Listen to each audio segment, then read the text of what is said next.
Hello दोस्तों, भारतीय संस्कृति में आप सभी का स्वागत है।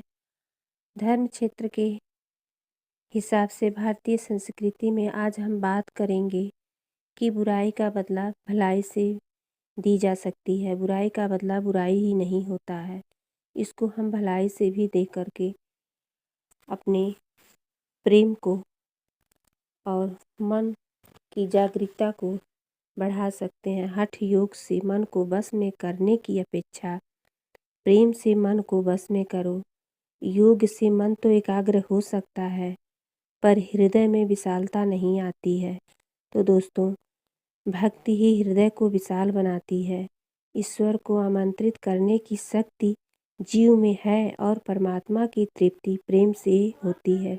जीवन में प्रेम होगा तो मनुष्य बुराई का बदला भी भलाई से ही देगा, और यही जीवन है। तो दोस्तों, अपकार का बदला उपकार से, तो आइए हम जानते हैं कि अपकार का बदला उपकार से कैसे लिया जा सकता है। दूसरा जन्म किसी पुण्यात्मा के घर में हो, ऐसा काम करो कि जीव ईश्वर का स्मरण करे, और वह साधारण भक्ति है।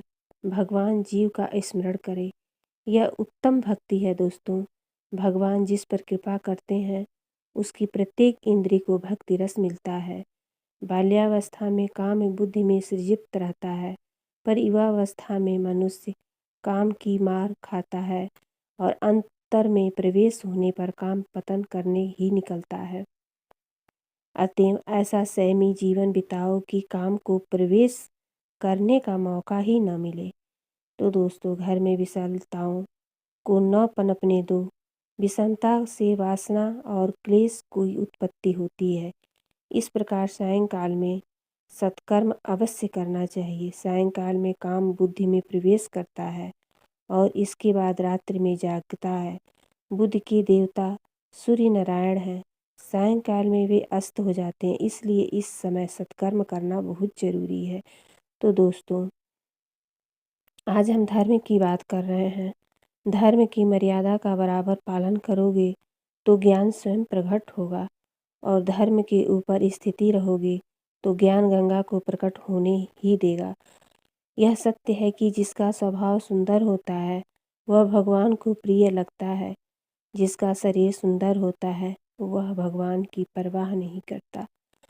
अब प्रश्न है कि स्वयं किस प्रकार सुंदर बने, तो इसका उत्तर है अपकार का बदला उपकार से देने पर ही स्वभाव सुंदर बनता है। दोस्तों, तो इस प्रकार हम बात